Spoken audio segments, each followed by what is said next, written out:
Hi, my name's Bill Hughes, and this is my first video blog. As some of you all might know, my wife Heidi and I are making a galaxy-spanning, Earth-stealing, and hopefully very funny film called Matt Mercury and His Rocket Rangers. We're making it here in the house, so you'll get to see a lot of the behind-the-scenes stuff. Our star is going to be Matt Levine. He's going to be playing the part of Matt Mercury. And Matt played Matt Mercury in the original short film that we made a few years back, and that was successful for a short film. We won a few awards with it and had a lot of fun with it. That's perfect for the part.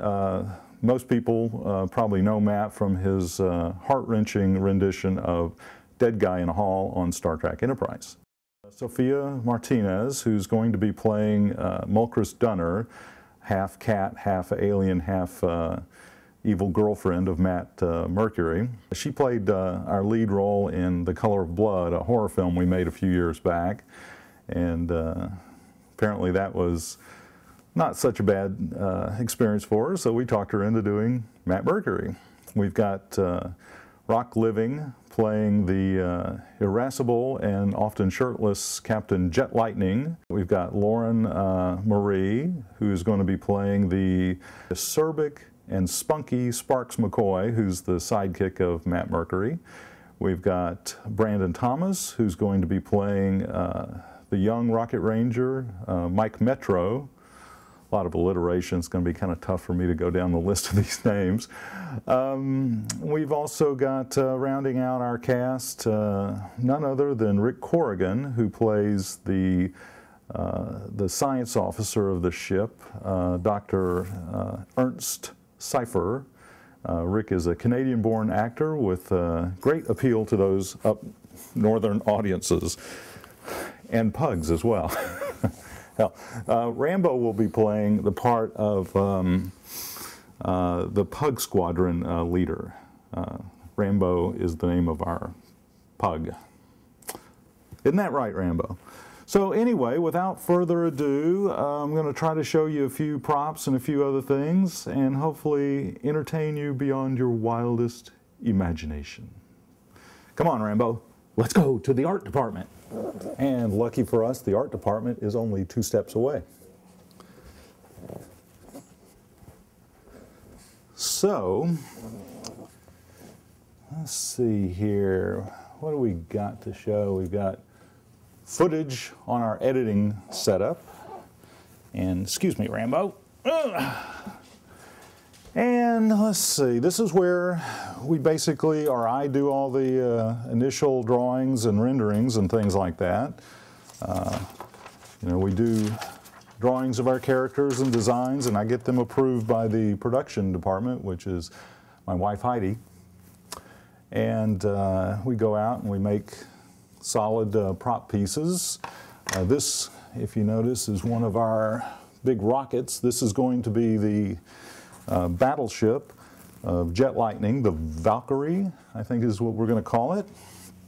And anyway, well, kind of a funny story. This thing was sitting around when we were screen testing some of our actors, and Brandon made the comment that it looked more like a rocket than a battleship. So we went out and purchased a battleship model, and we're going to do something called kit bashing and just add all kinds of guns and things like that to the rocket, which is part of the process.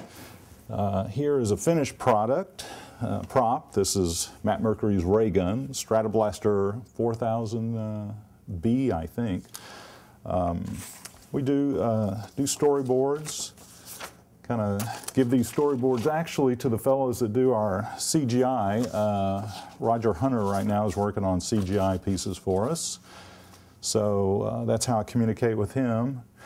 And oh, Lee, I think I owe you these. I'm finished with them. I borrowed them 35 years ago, and I'm really good about giving things back, but sometimes it takes about 35 years. But anyway, these are all going back into the mail very soon, and hopefully they'll be worth a little bit more than they were when you originally gave them to me.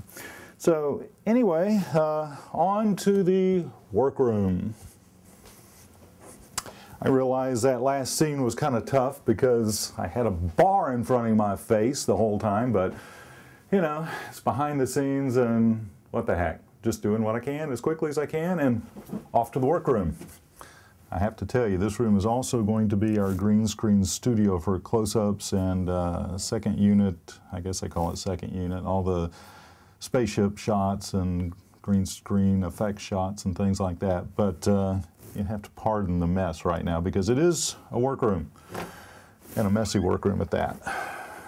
Okay, so I'm going to do what I can to dig through this horrible disaster of a room and pull out a few things that might be of interest, just kind of show you what we're doing.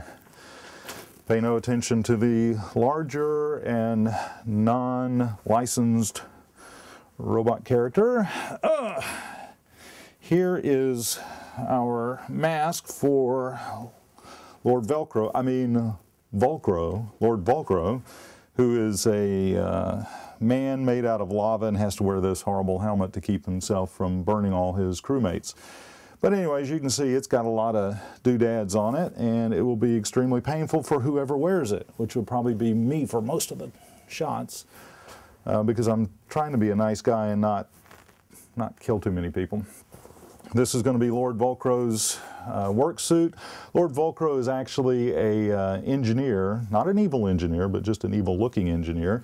And he's the guy that built Professor Brainwave's nasty vehicle that plays in the movie. That's in the movie. Oh, sorry. This is Dr. Nemo, our actual science officer for the movie. And he's got nasty little hairs that go everywhere, so Heidi tells me I can't take him out of this room. So he goes to the studio and he stays in this room, and that's it, because last time I brought him out of the room, there were hairs everywhere, and I was in all kinds of trouble for that. So anyway, as you can see, we're building set pieces as well. These are the parts of the arms to Matt Mercury's captain's chair. This is the control panel. Let's see what else I can pull out. So sorry. Here's Matt Mercury's head from the original short with little added details. It'll be making an appearance as well. Now, as we dig deeper into the recesses of the production workroom, we find none other than Professor Brainwave's mask, which is it's in development at the moment.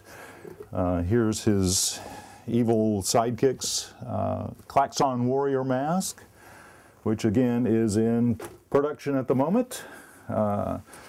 Matt Mercury and Sparks McCoy will be wearing these when they go down to planets that don't have friendly atmospheres, which all planets in science fiction movies have unfriendly atmospheres. And before we run out of battery power, I guess I'll show you the Electra. This is Matt Mercury's rocket ship. See, it's almost realistic. The excitement is palpitating. Maybe your heart's palpitating at the thought of the excitement, but maybe the excitement itself is not palpitating. Anyway, I'll try to keep you all up to speed with what we're doing and show you all the gory details, but until I can get out of this room and do something else, I guess that's it. See y'all.